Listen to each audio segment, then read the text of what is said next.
ఈ రోజు బైబిల్ అధ్యయనం ప్రకటన గ్రంథము 7వ అధ్యాయం మొత్తం 17 వచనాలు. ప్రార్థన.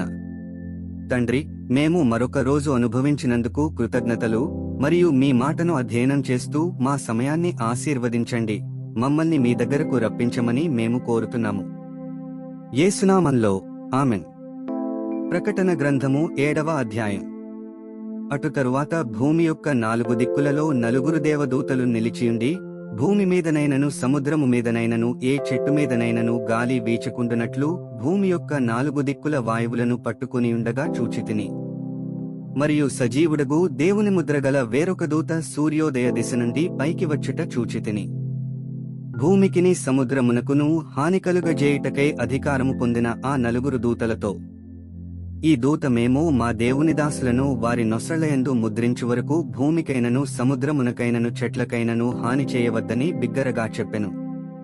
మరియు ముద్రింపబడిన వారి లెక్క చెప్పగా వింటిని. ఇశ్రాయేలీయుల గోత్రములన్నిటిలో ముద్రింపబడిన వారు 1,44,000 మంది. యూదా గోత్రములో ముద్రింపబడిన వారు 12,000 మంది. రూబేను గోత్రములో 12,000 మంది. గాదు గోత్రములో 12,000 మంది. ఆషేరు గోత్రములో 12,000 మంది. నఫ్తాలి గోత్రములో 12,000 మంది. మనష్షే గోత్రములో 12,000 మంది. షిమ్యోను గోత్రములో 12,000 మంది. లేవి గోత్రములో 12,000 మంది. ఇస్సాఖారు గోత్రములో 12,000 మంది. జెబూలూను గోత్రములో 12,000 మంది. యోసేపు గోత్రములో 12,000 మంది. బెన్యామీను గోత్రములో 12,000 మంది ముద్రింపబడిరి. అటు తరువాత నేను చూడగా, ఇదిగో, ప్రతి జనములో నుండియు ప్రతి వంశములో నుండియు ప్రజలలో నుండియు ఆయా భాషలు మాటలాడు వారిలో నుండి వచ్చి ఎవడును లెక్కింపజాలని యొక్క గొప్ప సమూహము కనబడెను. వారు తెల్లని వస్త్రములు ధరించుకున్నవారై ఖర్జూరపు మట్టలు చేతపట్టుకుని సింహాసనము ఎదుటను గొర్రెపిల్ల ఎదుటను నిలువబడి, సింహాసనాసీనుడైన మా దేవునికిని గొర్రెపిల్లకును మా రక్షణకై స్తోత్రమని మహాశబ్దముతో ఎలుగెత్తి చెప్పిరి. దేవదూతలందరూ సింహాసనము చుట్టూను పెద్దల చుట్టూను ఆ 4 జీవుల చుట్టూను నిలువబడియుండిరి. వారు సింహాసనము ఎదుట సాష్టాంగపడి ఆమేన్, యుగయుగముల వరకు మా దేవునికి స్తోత్రమును మహిమయు జ్ఞానమును కృతజ్ఞతాస్తుతియు ఘనతయు శక్తియు బలమును కలుగునుగాకని చెప్పుచు దేవునికి నమస్కారము చేసిరి. ఆమేన్. పెద్దలలో ఒకడు తెల్లని వస్త్రములు ధరించుకునియున్న వీరెవరు? ఎక్కడ నుండి వచ్చిరని నన్ను అడిగెను.